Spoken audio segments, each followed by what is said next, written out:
শাস্তি দিতে হবে। তারপরে নেমে এসে বলতে কি এদের খাবেন না কর্তা। তারপরে ভূতরা একটা হাঁড়ি এনে দিল। তারপর ঝোলা বলছে এই হাঁড়ি দিয়ে আমি কি করব?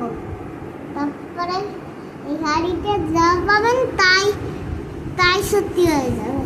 তারপরে বলছে কি আয় তো হাঁড়ি সন্দেশ।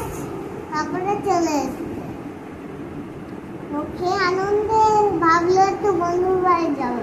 বন্ধুর বাড়ি গিয়েছি। তারপরে বলছে যে একটু ঘুমিয়ে নেবো। আমি আবার চুপ করছি। খাওয়া করা যখন হয়ে গেছে তখন হাঁড়িটা চুরি করে নতুন একটা হাঁড়ি রেখে দিয়েছি। আর আর হচ্ছে গিয়ে হাঁড়ি রেখে দিয়েছে। ওই ওই ওই হাঁড়ি নিয়ে চলে গেছে বাড়ি। ওর মাকে বলছে কি মা সন্দেশ খাবে? হ্যাঁ। মা বললো না খাবো না। খাবে দাঁড়াও এনে দিচ্ছি। তারপরে হাঁড়িকে বলছে একারে সন্দেশ। আর তারপর কিছুই আসছে না। আরে জোরে বললো। এবার রেগে গেল।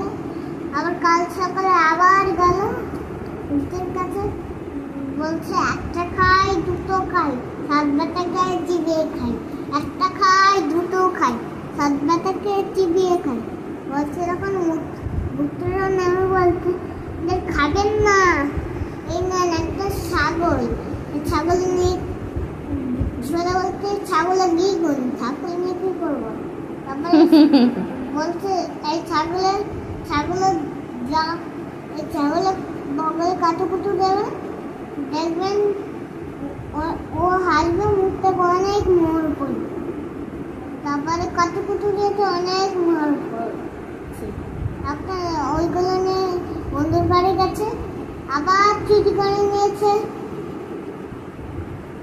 তারপরে মাকে বলছে মা এই ছাগলের বগলে কাটুকুটু দিলে সত্যি হতে হবে। কাটুকুটু দিয়েছে দেখছি কি আসছো না মনে হয়। আর কাটুকুটু দিয়েছে দেখো ওরা নাকে গুটা মেরে দিয়েছে। তারপরে ভূতের আবার বললো একটা খাই দুটো খাই সাত বেটাকে চিবিয়ে খাই বলছে। আর একটা গিয়ে দাঁড়া বলছে ভূতরা আমাদের খাবেন না। আমি হাড়ি ছাগল নিয়ে কোথায় গেছিলেন? আমাদের বন্ধুর বাড়ি। আপনার বন্ধুই চুরি করেছে। এই নেন একটা লাঠি। লাঠিটা বললেন একটা লাঠি লাগতো তোমার মজা দেখবি। তারপরে বন্ধুর বাড়ি গেছে। বন্ধু